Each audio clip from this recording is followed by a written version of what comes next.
Thank you. And now we have Paul Froese. He's an associate professor of sociology at Baylor, and he's co-authored Christopher Bader, the very recent release, America's Four Gods, What We Say About God and What That Says About Us.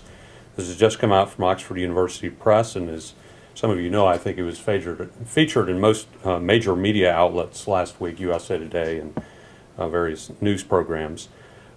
He's also the author of The Plot to Kill God, Findings from the Soviet Experiment in Secularization, University of California Press, 2008, and that won the 2009 Distinguished Book Award from the Society for the Scientific Study of Religion.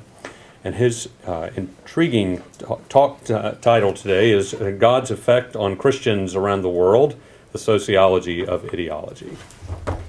Thanks. Here, I have to boot this guy back up. Will it just... Oh, wonderful.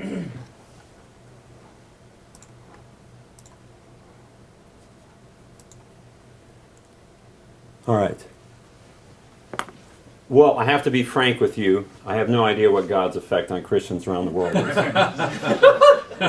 But I do have some data and some concepts to share with you. I hope they're engaging. I think you can tell by the subtitle of the talk, The Sociology of Ideology, I'm treating God as an aspect of ideology, not a supernatural being. Let me explain. God's a word. We use it all the time. You use it in personal conversations. Politicians use it. Religious leaders use it. What's it mean? Well, it's so abstract, so vague, a lot of time we don't really know what people are talking about when they use the word God. So my current research is really to try to get at, when individuals say the word God, what do they mean? How do they define that word? And how do they imagine God? And then see if how these definitions correlate with behaviors and other attitudes. Now, potentially, these definitions don't correlate with anything. And if that's the case, then how people define God is meaningless sociologically. In other words, it doesn't give us insight into anything. However, if we do find some sort of correlations, then this tells us maybe we should investigate this a little bit deeper. Well, definitions of God are limitless. And in fact, if you talk to somebody about how they define God or what they mean when they say God, what you'll find a lot of the times is they end up telling very personal stories. So in this sense, there are almost as many definitions of God as there are people. Perhaps even more, because people tell contradictory stories about God. That said, and that understood, through a series of national surveys and also a series of qualitative interviews, my co-author Chris Bader and I landed on two dimensions of how people talk about God that seem important. Now, there could be many more dimensions, but these are the two dimensions that we landed on. And they are, the first one is God's engagement. And essentially what this is talking about is when somebody's talking about God or defining the word God or telling us how they imagine God, you get a continuum. On one side of the continuum, you get people who think of God as a very engaged being, a personality who is intricately involved in the world. Could be guiding natural events, economic events, could be guiding personal events, could be finding you a parking space, could be doing all of these things. That's one end of the continuum. The other end of the continuum is somebody who sees God as not really engaged. Maybe God isn't even a personality, but God is a force, perhaps the force that generated everything, something like the Big Bang, set things in motion, but really isn't engaged in the world. Maybe kind of wrote the laws of nature, but then left things to their own devices. Most people fall in between. The second dimension, a little bit more difficult to describe, is God's judgment. On one end of the continuum, you're going to have people who talk about God in terms of God has created a very distinct laundry list of sins to avoid. And that if you do avoid these sins, you will go to heaven. So God is very judgmental, God is watching things, and God is taking notes. The other end of the continuum is Again, God is maybe a cosmic force, really hasn't created a laundry list of sins or anything like this. Perhaps in creation, God gave or endowed humans with a moral sensibility in which then they can start to understand their own moral universe, but nothing as distinct as having some sort of list of sins. Again, most people fall in the middle somewhere. Now, for purposes of the book I just wrote, what we did was divide God into 4 ideal types. Now, this is kind of important. Now, in some sense, this was done mainly as a way to attract a more general audience. I'm much more conducive to just talking in terms of continuous variables. And what the 2 variables you have are more engaged, less engaged. So you could fall anywhere along this line, and less judgmental and more judgmental. Fall anywhere. And so what we did is we kind of labeled these 4 dimensions. And in some sense, this is not, you know, there could be somebody in this category that gets labeled as having authoritative God, but they actually are very similar to somebody over here. You know, it's kind of like the student who gets 1 more point and they would be an A student or a B student. So there's some of that going on. But in general, what you have in this corner, the authoritative God, are people who think of God as both very engaged and very judgmental. In this category, you have the benevolent God, we call, very engaged, so God that's doing a lot in the world, but these people don't like to talk about God as being judgmental, as being wrathful, as having some sort of keeping notes on whether you're sinful or not. And in fact, these people tend to talk about God as just simply a force of good, helping people, and has no real role in disasters or illnesses or anything like this, even though it's a God who's very engaged. Down here, a very kind of abstract concept of the critical God. This is kind of bizarre in some sense, is that you have people who tend to not think of God as doing much in the world, but very judgmental. Perhaps certain sins or certain codes of morality were laid out in a sacred text and you have to follow those, and then this critical God will then decide in the afterlife who goes to heaven and who goes to hell. And then finally, the distant God. This is really the people who think of God as this kind of cosmic force. Now, for the purposes of this talk, I really just want to talk about interaction effects. So, in other words, this is a kind of a statistical language, but the interaction of engaged and judgmental goes this way, and the interaction of less judgmental and less engaged go this way. So I'm interested in how the interaction of these 2 dimensions affect other things. Well, first, before I get too deep into that, this is how, when using this data, you know, we categorize people as having these different beliefs. And then we can categorize people in terms of these religious groups. Now, one interesting little thing, look at no religion. Only 40% of people who say they have no religion say they're atheists. So these people do have gods. Clearly, you would expect most of them have this kind of distant form of God. Other is a fairly meaningless category, and so I'm going to jump down and just look at, because this is a Christian conference, let's just look at the Christians for a second. So we have Roman Catholic, mainline Protestant. What's interesting is they're kind of evenly distributed here. So you have tremendous variation within these categories, which is, I guess, kind of expected when we're having such broad categories. Evangelical Protestant, Black Protestant, a little bit different trends are occurring. Check this out. So you have authoritative gods are about 20% in both of these categories are believers in authoritative God, but here it jumps way up for evangelical Protestants and Black Protestants. Distant God. Again, kind of a quarter of Roman Catholics, mainline Protestants might have this kind of God, and it diminishes to almost nothing for these 2 categories. So here you have a very clear divide in these different traditions in how people are imagining God, or at least what you would expect in walking into the doors of these types of churches. Now, what do they predict? Well, people with more engaged and judgmental types of God also tend, and this is maybe not so surprising, to have beliefs about, very strict beliefs about religious exclusivity. And what I mean when I say that is they have very distinct ideas of who goes to heaven and who goes to hell. and also very distinct ideas about what religious faith is the one truth, versus people with less engaged, less judgmental gods tend to be more open. Say, well, maybe they might not even believe in heaven and hell. So you have a big difference here. Again, that's not so surprising. Perhaps that's even kind of ingrained within the definition of God.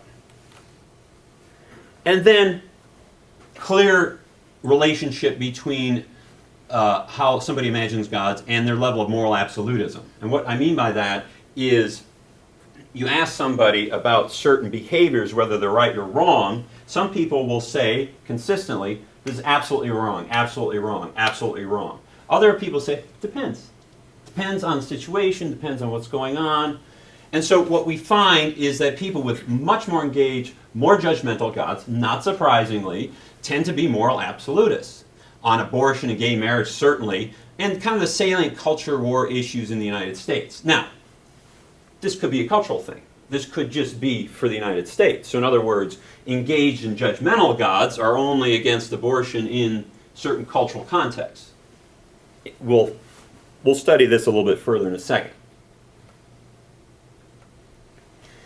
Again, in the United States, more engaged, people with more engaged, more judgmental gods tend to distrust modern science. Why do they distrust modern science?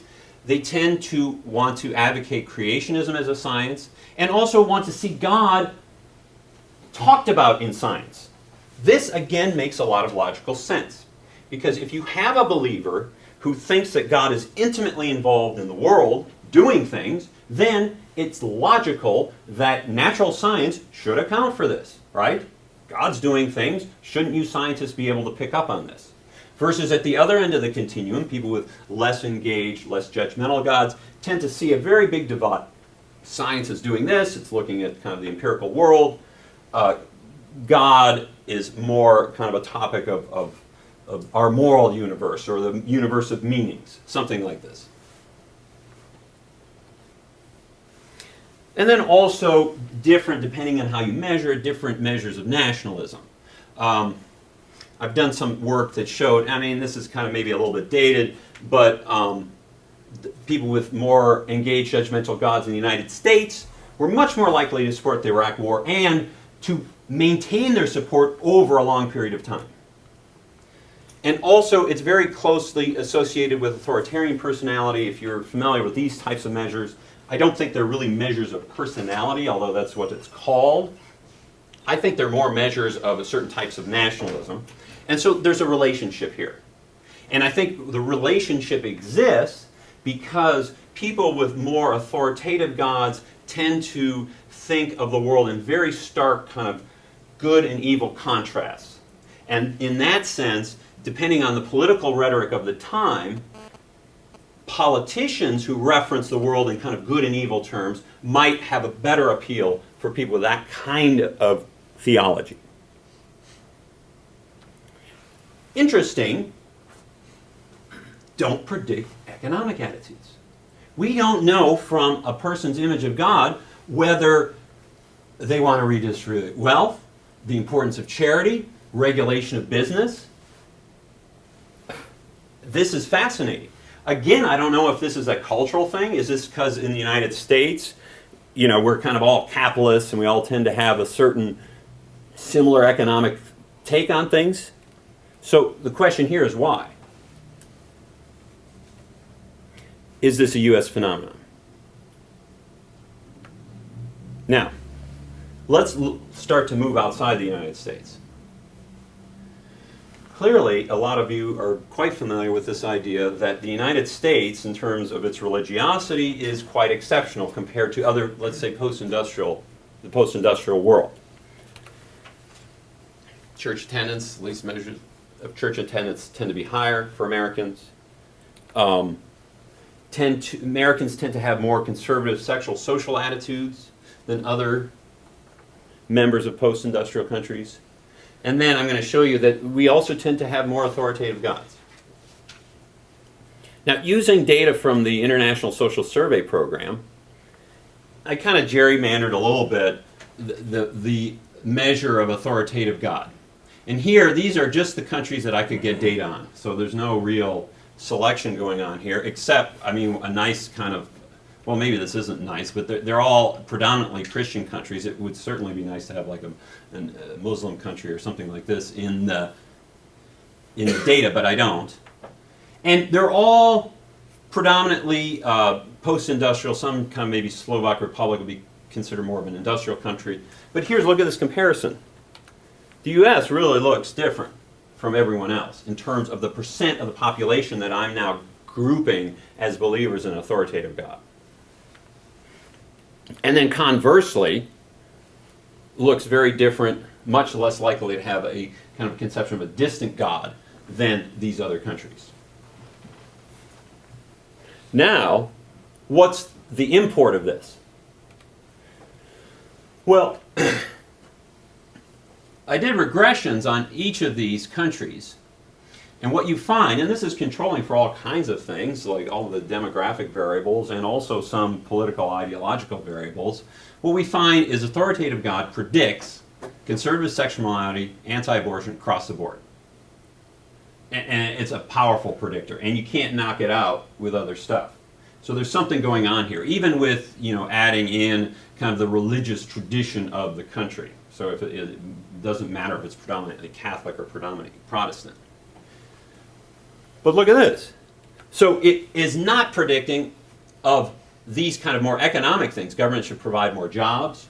Government should reduce income inequality. So what this essentially means is if somebody in France or somebody in Hungary or somebody in the United States tells me that they have a distant God, I can't predict how they're going to feel about those two issues. I can in Latvia and the Slovak Republic. Don't know why. These are post-communist countries. That could have an effect. I mean, Slovak Republic is predominantly Catholic versus Latvia, which is more spread. So I don't know. I mean, so there is something cultural, historical going on here where these two are outliers. It'd be interesting to have more countries to see if this trend, there's something to this trend.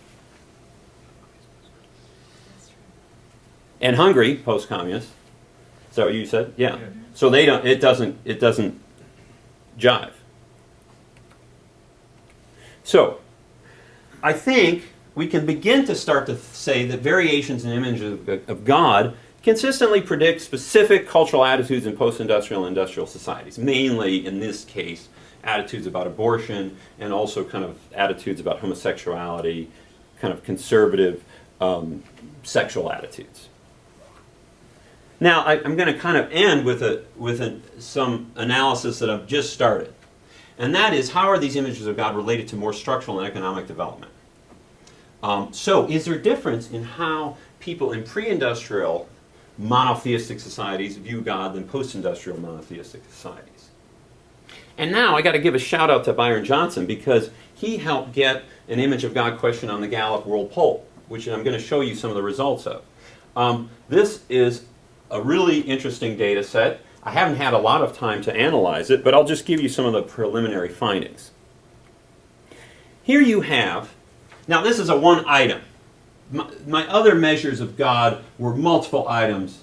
They were kind of creating scales. Here there's just one item, essentially asking people how involved God is in their life. So it's not exactly the same, but you get a sense of this is the average of how active God, so these countries, the average person is saying God's really active in their life. And up here is a countries are saying, God is, you know, I believe in God, but it's not doing much. And then on this axis, I have GDP per capita. And what you find here, and of course you have all different types of religions. Very clear trend.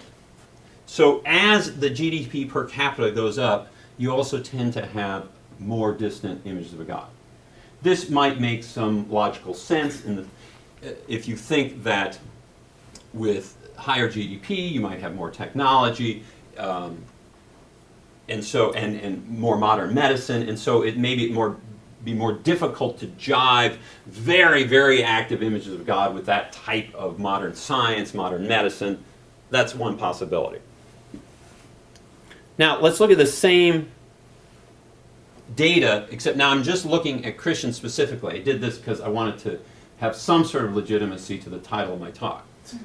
And so here's, again, the fit line, same thing. And here you have kind of area of the world. What's interesting here, this is the U.S. Outlier. High per capita GDP, very active God. In fact, you take the United States out, and you even change the fit line. So the United States is changing this relationship to a certain extent, at least statistically. So that, again, you still have this strong relationship between how people imagine God and per capita GDP.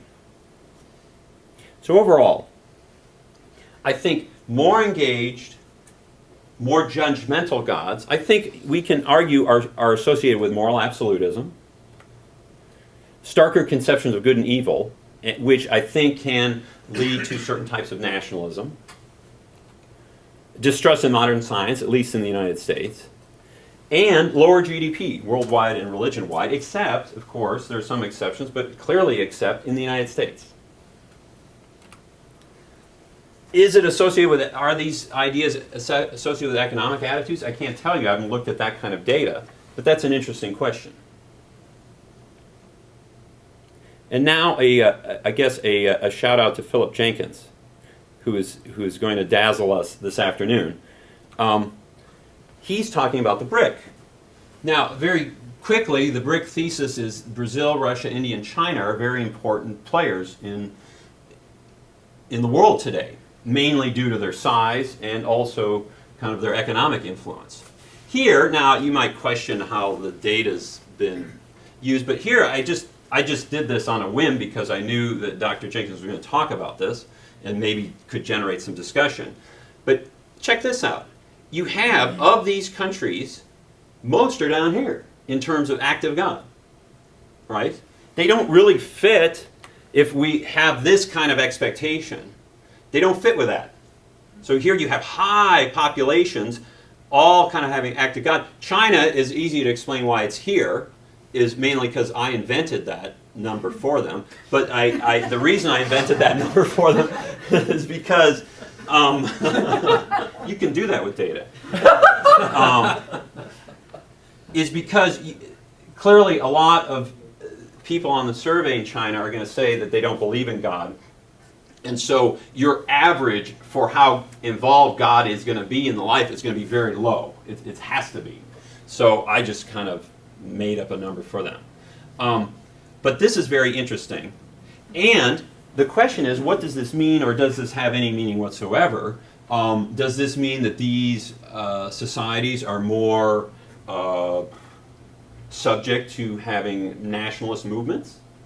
Does it mean that worldwide they'll be very influential in perpetuating more conservative kind of sexual morality codes? I don't know, but we know that some of those associations exist. Clearly, it's a very complicated question. So my final hypothesis is I don't know. But hopefully this generates some discussion. And I also hope that I've left you with more questions than answers. So thank you.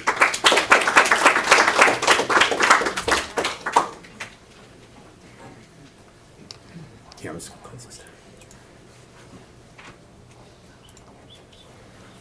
Thank you, Paul. And so to comment on our papers, we have Paul Freston, who's a sociologist of religion, and he's the CIGI Chair in Religion and Politics in Global Context at Wilfrid Laurier University.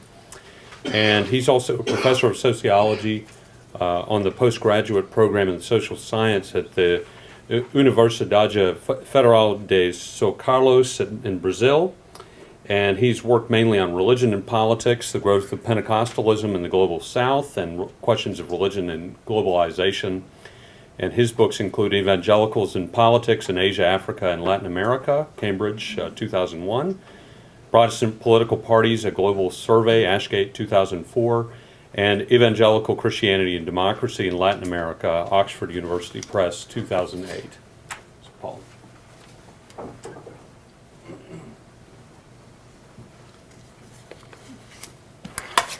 Good morning.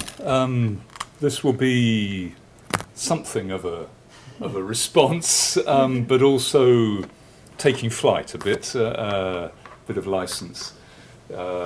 Ways in which reading these papers provoke me, in the good sense.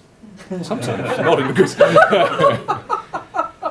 I think we've had two broad-ranging papers, nearly global in scope.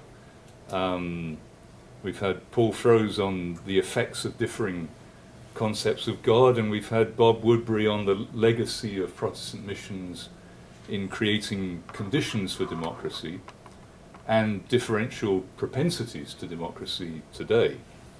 And we've had one paper specifically on one region, a large region of the world, Latin America, by Virginia Garrard-Burnett, and a variety of decolonizing theologies. So we've had three fascinating glimpses into the globalization of Christianity and its effects. But of course, this is actually the second globalization of Christianity. And we get the contemporary relationship of Christianity to globalization and the contemporary globalization of Christianity itself wrong, I think, if we don't bear that in mind. And this was brought home to me very forcefully on a recent plane journey. Plane journeys are useful for lots of reasons, apart from clocking up air miles. And it occurred to me as on one flight that the three pieces of reading that I'd brought were all related to Christianity and globalization in very different ways. I won't talk about the third piece here, but just very quickly, the first two pieces. The first one was a book of poetry by the leading modern Portuguese poet, Fernando Pessoa, early 20th century, greatest Portuguese poet of modern times. And his greatest work, which is called Mensagem, is basically a hymn to the globalization carried out by Portugal in the 15th and 16th centuries. And it contains the phrase, Deus quer, o homem sonha, a obra nasce. Deus quis que a terra fosse toda uma. God wishes it, man dreams, and the work is born. God willed that the earth should be all one. God willed that the earth should be all one. And that refers, of course, to the period most often cited as the beginnings of the contemporary process of globalization, the age of discoveries, as we call it, of the first truly worldwide systems of trade and intercontinental seaborne empires. And, of course, of the religious dimension of all that, the transportation of Iberian Christendom to the Americas and elsewhere. So Portuguese mercantile expansion and colonization allied to a divine purpose linked to Catholic Christianity. God willed that the earth should be all one. So that seems to confirm what we think we know about the relationship between Christianity and globalization. But then the second author I read on this flight complicates the neat linear parallelism of that Western-centric view of history. It was a commentary on the Gospels written by a man called Ishudad. Now this man was a Nestorian bishop who lived in the 9th century. He was a native of the city of Merv on the Silk Road in Central Asia, in what is now Turkmenistan. And Ishudad somehow became bishop of an area of northern Iraq, near the city, what is now the city of Mosul. So two things from that.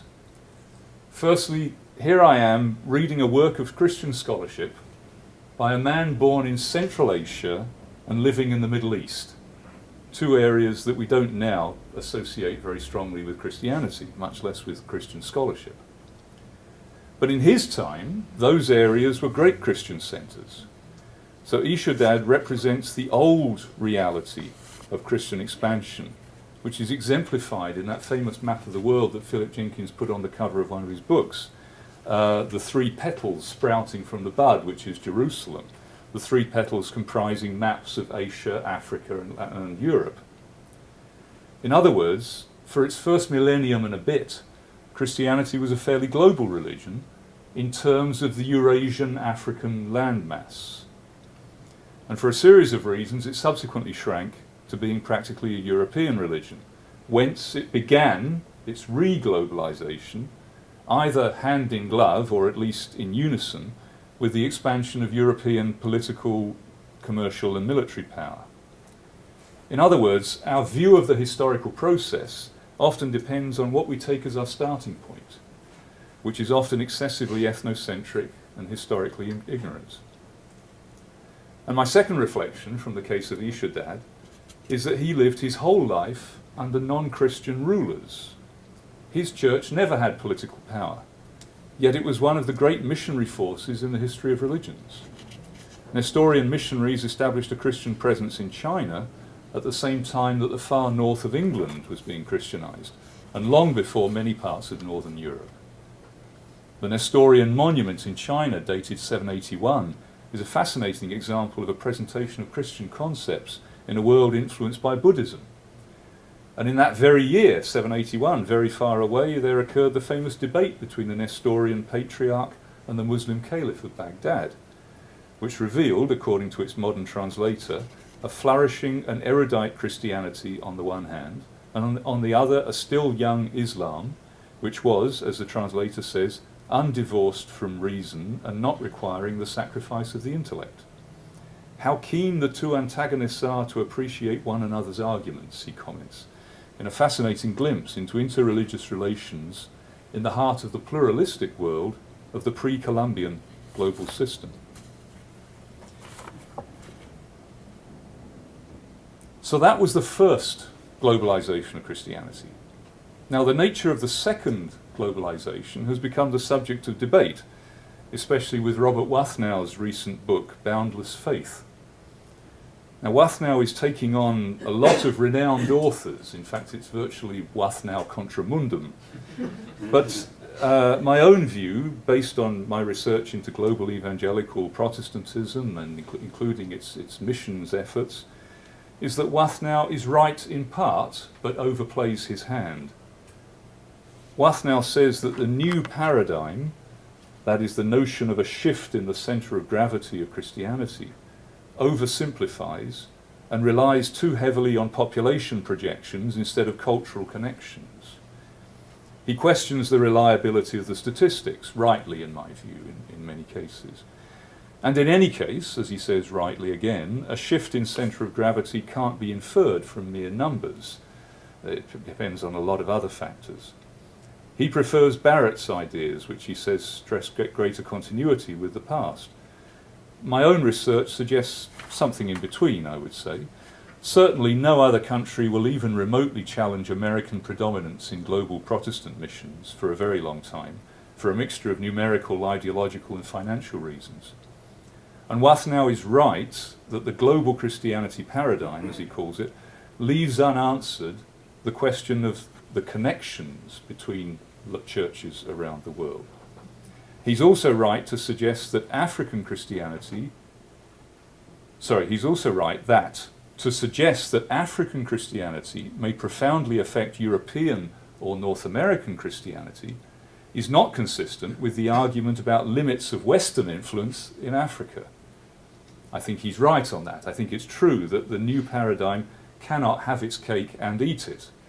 And the way to resolve the discrepancy, in my view, is to doubt global southern capacity to influence the north.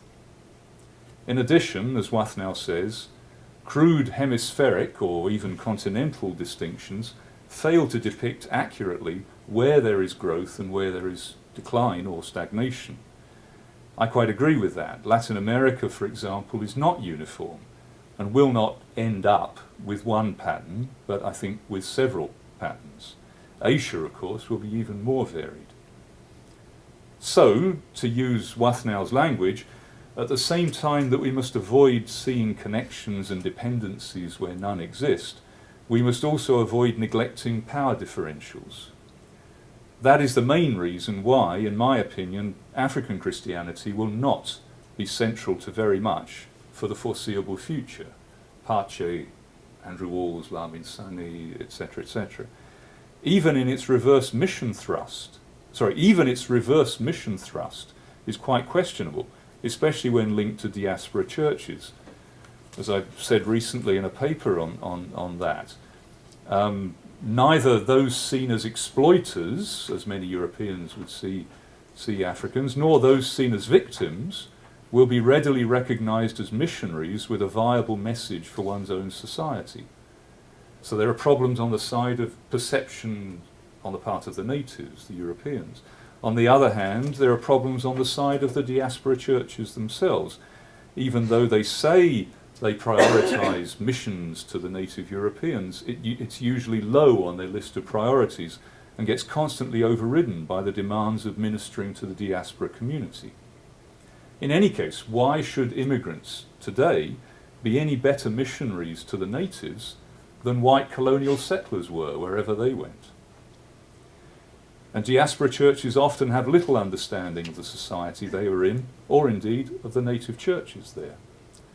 And the second generation may either assimilate and secularize, or else remain in a spiritual ghetto. In fact, I would say they are the most likely outcomes. So reverse mission rhetoric risks becoming little more than a survival strategy, as I perceived recently at a conference when a presenter showed a photograph of the foyer of the main Redeemed Christian Church of God, the Nigerian denomination, their main church in London. And this foyer was dominated by an unashamedly Afrocentric map of the world. I intentionally asked whether Livets Ord, which is a Swedish charismatic evangelical church with which this church was being contrasted, I intentionally asked whether Livets Ord had a Swedish-centric map of the world in its foyer. And the question was, of course, greeted with laughter. And in fact, of course, if such a map did exist, most Western onlookers would react in one of two ways. Either with laughter, how can the Swedes imagine they are the centre of the world, or with indignation, such ethnocentrism in the 21st century. But we tolerate such ethnocentrism from a Nigerian church, and rightly so, because it's only the tiniest part of just reparations for all the historical injustices visited on Africa. But we should also recognise that as part of a global mission strategy, such ethnocentrism is a serious barrier. The question may be somewhat shocking, but one has to ask whether the concept of reverse mission, as used by many diaspora churches, is not a sort of historical self-reparation rather than a thought-out, reflexive, cross-cultural missionary strategy. Reverse mission via diaspora churches is unlikely to work. Non-diasporic reverse mission is more promising, but even so faces huge obstacles, and positive results are still far and few between, except in the Ukraine, which is probably, I think, the exception that proves the rule rather than the harbinger of things to come. So in reverse mission, and indeed in other ways, I would say we need to focus proportionally more on Latin American and Asian, especially Chinese, developments. In terms of the BRICS, which will be talked about more this afternoon, of course, we need to focus especially, I think, on China and Brazil. They are the two key BRICS for the future of Christianity. The future of Chinese Christianity, of course, is subject to many imponderables. For Latin American Christianity, we can perhaps peer into the future with a bit more confidence, as I have done in a recent paper on what I call the two transitions. As a cumulative result of changes in the religious profile of Latin America in recent decades, we can foresee the approach of two major transitions, one Catholic and the other Protestant. And in these two transitions, the relations between religion, state and society will be greatly modified. The Catholic transition, which may not happen in all countries of the region, refers to a tipping point in which the old socio-political roles become unsustainable. Multidimensional pluralism, numerical decline, relative institutional weakness, and the effects of democracy and the fragmenting of civil society will lead to a loss of churchly status in the Weberian sense of the word. Nevertheless, together with this Catholic transition, there will also be a Protestant transition. which refers to the fact of a coming ceiling on Protestant growth and Protestant political aspirations in Latin America. And when this levelling off occurs, the nature of Latin American Protestantism will change radically, as will its relations with society, with politics, and with other religions. In addition, my suspicion is that the degree of final Protestantization may well end up bearing a relation to the percentage of the population that is indigenous in each Latin American country. Already in Andean and Mayan areas, the percentage Protestant is usually twice the national average in the heavily indigenous states or departments. And it's quite possible that we are still at a relatively early stage in the Protestantization of Latin American indigenous populations. In light of all this, Virginia Garrard-Burnett's paper gives us a glimpse into the theological vibrancy of Latin American Christianity, whether in Catholic indigenous or in Pentecostal sectors, both of which, as I've said, are likely to undergo extensive change in the near future, or indeed in Cuba, which may of course bear comparison with developments with Christianity in China. The Woodberry paper shows us the long-term social and political effects of the religious initiatives of several generations ago. So these are long-term effects. And his unique approach gives greater statistical grounding, I think, to debates on religion and modernity globally. But we have to be careful, of course, in drawing conclusions for contemporary debates about global Christianity today. As Bob Woodberry himself is careful to stress, the conversionary Protestantism of missionary origin is far from being the only cause of democracy in those regions today. The missionaries themselves did not necessarily support democracy any more than anybody else around at the time.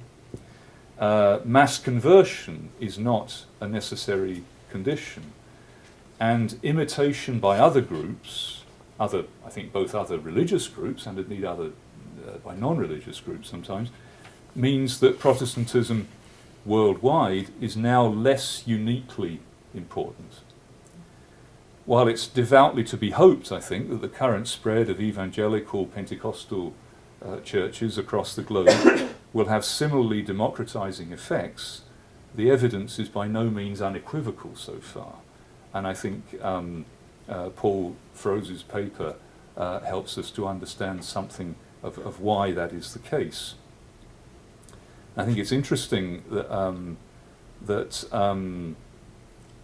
there's just been the presidential election, the first round of the presidential elections in Brazil, and it was expected a short time before the election that the candidate, Dilma Rousseff, who is the nominee of the current president, Lula, who is immensely popular, that she would win in the first round, get more than 50% of the vote. In the end, she fell slightly short, so there's going to have to be a runoff, which she will probably almost certainly win, barring some enormous scandal or something. But it's interesting that there is the beginning of a discussion around that, along the lines that some evangelical segments and evangelical Protestants are now probably around 20% of the population of the conservative estimate of Brazil. We'll find out later this year when the results of this year's census come out. And some conservative Catholic elements, especially related to the Catholic charismatic renewal, which is immensely strong, may have been a decisive factor in that. Now, I have my reservations about how decisive, in fact, they were. But it's interesting that this, in other words, is the beginning of a debate which would start to locate Brazilian politics somewhat closer to American politics. Maybe, if this is the case, of course, one could say that maybe this is because, for one thing, Brazil has been doing rather well economically and indeed in its role in projecting itself in the world. And so you have a greater economic stability, greater self-confidence, greater confidence indeed in the stability of the democratic process, and that opens up more space for more cultural concerns in politics along the lines of the sort of the culture wars of the United States. And of course another factor perhaps in producing that would be precisely the fact that you've had headlong evangelical growth, and you've had, of course, the necessity for the Catholic Church to react to that, to, in a sense, evangelicalizing itself, certainly Pentecostalizing itself through the charismatic renewal. So that would be another example of what Bob was talking about, of, you know, action and reaction, and how the specificity of a first moment doesn't last. So the future is never a simple projection of the present.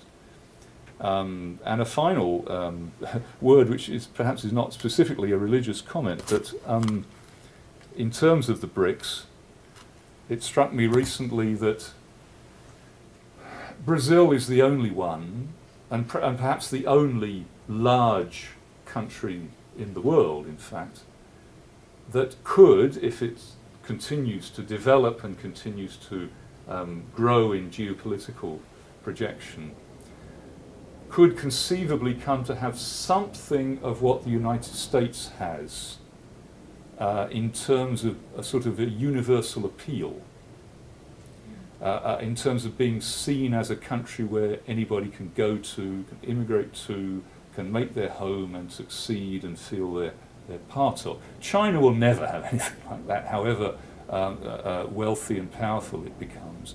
India, likewise. Russia, goodness sake.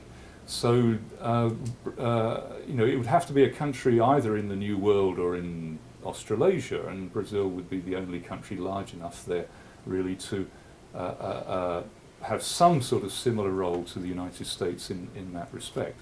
And so that would be another reason why I think the centrality of what is happening in the Brazilian religious field will be very important to study in years to come. Thank you.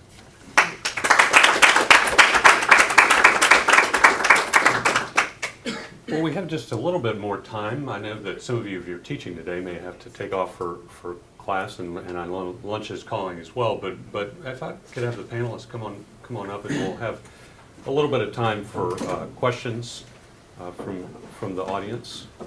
So, if you want to direct questions to the whole panel or to specific papers, those would be fine.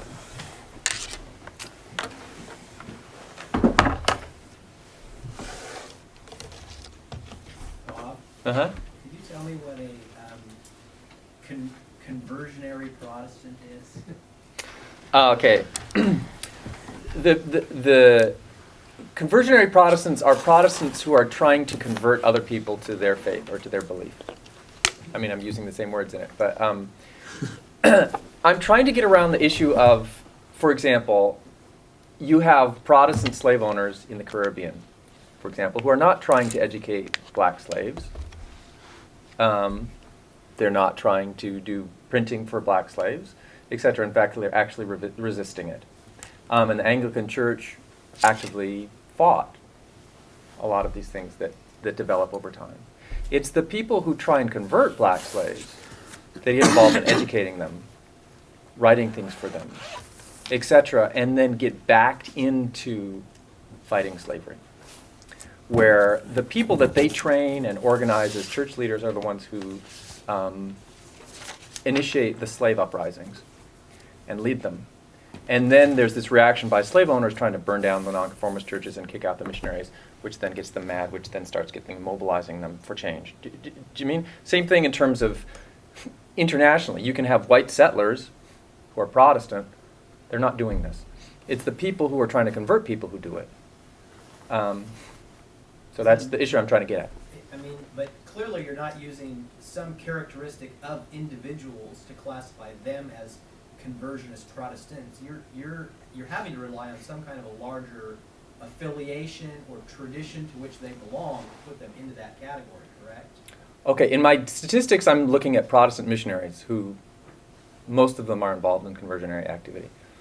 In terms of my theories, I'm using the idea of conversion. I'm not like this many conversionary Protestants in England. Do you mean? I'm not measuring it. I'm doing a historical argument about who are the people who initiate these things. So certain groups get labeled as conversionary and other groups. Right. Right. So the true crucial distinctions that I talk about are conversionary Protestants and nonconformist Protestants. The ones who are not tied to the state, therefore they don't get taxes, therefore there's a certain level of independence from the state, and also they have to instill voluntarism and charity in order to run, which become useful resources in terms of civil society. So later. not Anglican missionaries then, Bill? Okay, there are Anglican missionaries. Well, see, this is complex. When you're talking about like England in the late 18th and early 19th century, you have the term evangelical, which applies some to Anglicans, but also to nonconformists, most of them, not all of them. So Anglican evangelicals are conversionary, but not non-state. So are they included in your... They're included in the conversionary Protestants, and they are crucial to a lot of these things in terms of they are more the political establishment, and they have this link with the nonconformists that become crucial to a lot of these social reform movements. But I don't know how much we get into the details of it, but is that helpful? Enough. Okay. Oh, did you have a question? No, Paul, handle that. Okay.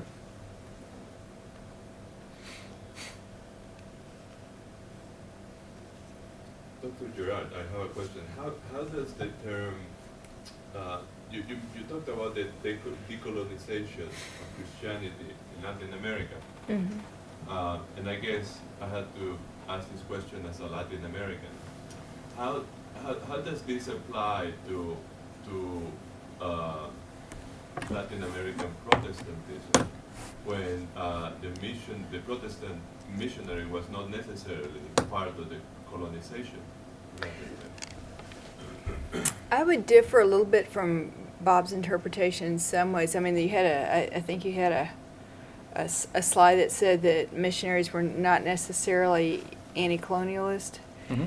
In much of Latin America, even though they weren't part of the initial colonization project, Catholic Church was involved in that. In much of Latin America, they came in the late 19th century Protestant missionaries, and they were part of a colonial project in a sense that they were involved with, and I agree with that, they were not all anti-colonial, but many of them were very colonial. They were tied in with liberal modernization projects, and in fact Benito Juarez had a very famous line that he wanted Protestant missionaries to come in to teach Indians to read instead of light candles. And so they weren't necessarily hand in glove with the governments, or in some cases they were.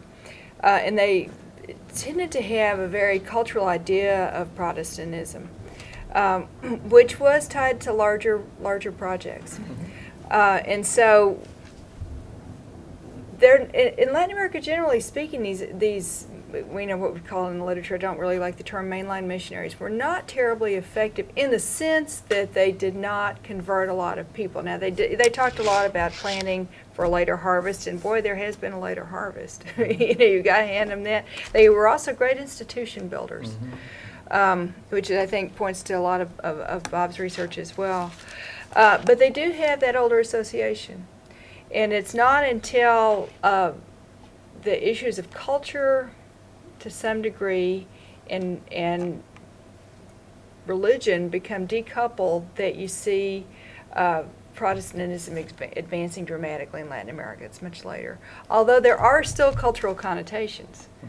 And so as people are more conscious about what is Western, what is North American, what is European, and what is local, there's been particularly some interesting work in Aymara culture and Guatemalan Protestantism about being very conscious about decoupling these two things. I wrote an article a few years ago called, and it was actually a direct quote from somebody, and it was actually a Pentecostal Mayan pastor who said, God was here before Columbus. And so to reach back into that culture, somebody who's speaking very much as a Christian, very proud of that Christian identity, and theologically is clearly a Christian as well, but sees a cultural reference of pre-Christian times. It's very important. So that's really what I'm sort of interested in looking at now. Long answer.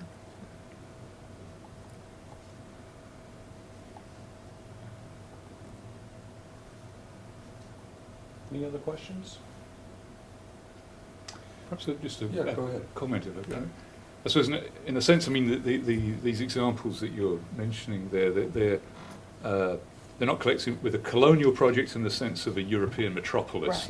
Right. They're connected with nation-building projects of governments that are basically the successor states to the colonial empires, which and run by the descendants of the settlers, and run by essentially by white or near white Latin Americans, trying to, even in the sense sheerly in the sheer territorial terms, extend their control and extend the reach of the state and incorporate sectors of the population into national society. So in that sense, maybe colonial project is not the right term, but it's a similar sort of successor project. That's a good clarification.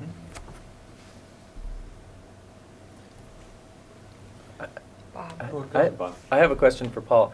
Do your results hold up if you drop Europe, or if you drop the Christian countries?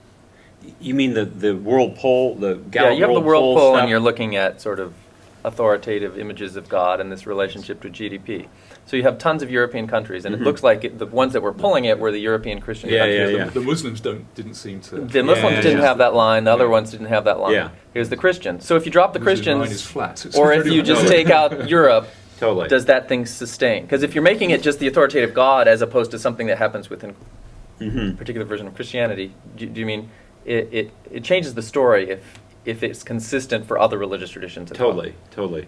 I mean, the short answer is I don't know, in the sense that I literally have just been playing with this data the last 2 weeks. Right. So I was just kind of throwing up some stuff. But that clearly is an interesting angle to take it in, just seeing how different religious traditions act with that same kind of those two variables. And I think you're right. If you looked at the thing, you can kind of eyeball the Muslim countries and whatnot, and you're right. They seem less to fall on this line. Yeah. Yeah, my question is for Paul also. I was wondering whether you saw a relation between the authoritative view of God and authoritative politics in terms of a national political leadership and the tendency to tolerate authoritarian leaders. Sure. Well, again, I have to disappoint and say that I don't, especially globally, I haven't really done the analysis to look at how this interacts with politics. I can talk about the United States, and clearly images of a more authoritative God tend to be more conservative politically. And they tend, I can tell you from qualitative research, that people with those types of theologies really are attracted to political rhetoric that's dividing the world into kind of good and evil. So in that sense, there might be something to that. But again, who knows if that is culturally, historically specific to the United States versus something that's... but it would, I guess, logically make sense that people who have very kind of distinct images of God, who are laying out the world in terms of good and bad, this is what you should do, shouldn't do, they're going to be much more attracted to political or social strategies that mirror that. I would say historically that's not true at all. Exactly. Yes.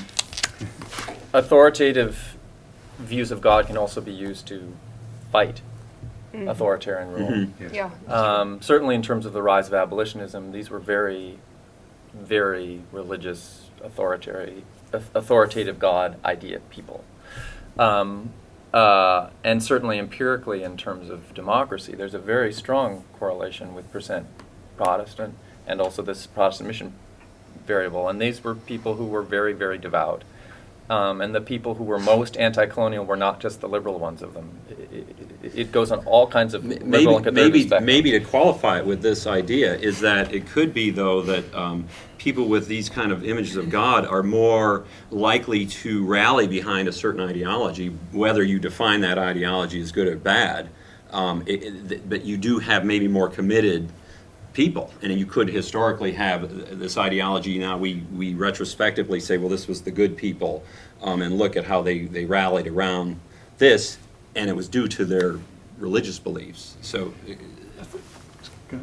I think you can argue all these things both ways, though, can't you? I mean, you know, you can argue that it can be precisely a strong view of God and God's role and God's demands, which gives people the motivation, perhaps the courage, to stand out against authoritarian regimes theology. and to resist totalitarian ideologies.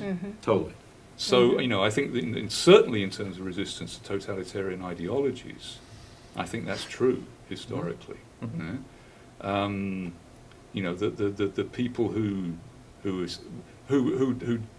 resist in one way or another. It doesn't necessarily mean taking up arms or anything. That might not be possible. But people who are essentially the ideological rebels are very often people who've got a strong. I mean, but also you could go back to Tocqueville, you know, Democracy in America, about the Puritans. The Puritans certainly had a strong view of, what is it you call it? Authoritarian view of God, presumably. Authoritative, yeah, and authoritarian. And yet, as Tocqueville argues, that in a sense created a freedom to experiment in other areas, and so he traces that to, you know, as being part of the reason why you have. Well, and I completely, this is very interesting, because I think my essential argument is to say that it's important to look at how theology affects this stuff. And, I'm saying that in the United States today, it affects it in these certain ways. That doesn't mean that historically or in different cultures it could have a reverse effect. But it probably, I would think, the effect is people with a much more concrete idea of what God is and what God wants are going to be much more committed to that idea, whatever it is. I think the thing is, if we're arguing just in terms of sort of logical arguments and what seem to us to be logical deductions from the premise of an authoritative God, again, the logic can go in either both way. directions. Yes. Totally. And so which way it in fact goes in a particular context has to be determined empirically, and perhaps other factors come into play.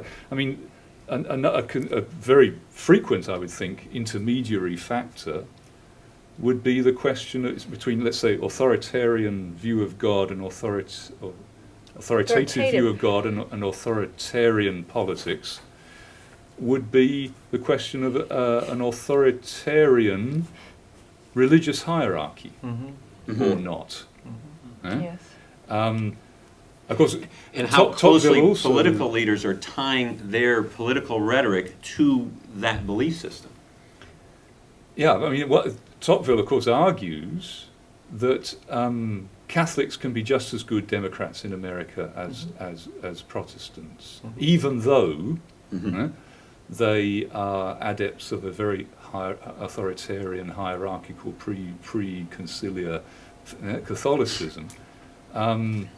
So, you know, it seems to me that very often the sort of arguments that one reads about these relationships are post hoc arguments. They're seeing a logic, an inevitability, where no such inevitability in fact exists. I actually have when you were presenting, I was sort of stumbling in my mind over authoritarian versus authoritative, and thought that you actually had put authoritative in a way to sort of neutralize what you meant to be authoritarian. But as I was thinking through some examples, I began to think of the resistance in Nicaragua to the Somoza regime, where you do in fact have Catholic activists galvanized by liberation theology who have a very authoritative sense of God, also a very benevolent sense of God. Well, and in the American context, you can look at the African American church. So They tend to have a very authoritative image of God, but of course, for them, it's about emancipation. It's about, fighting for freedom and things like this. So clearly, depending on the context, but maybe the theme though is you can get very committed. People committed to a certain ideology or a certain social movement around a common image of God. And a distant God couldn't galvanize that sort of support, because how would that be a motivator? Right. I'm wondering. One last question. About the connection to Scripture and how that would impact your thinking, Paul. For example, the African American experience is based on the Exodus and liberation theology. So, which is the chicken and which is the egg? The thing is, some people want to look at kind of biblical literalism or something like this. The problem, I'm trying to study the believer in the street. And quite frankly, a lot of those believers don't know very much about the Bible.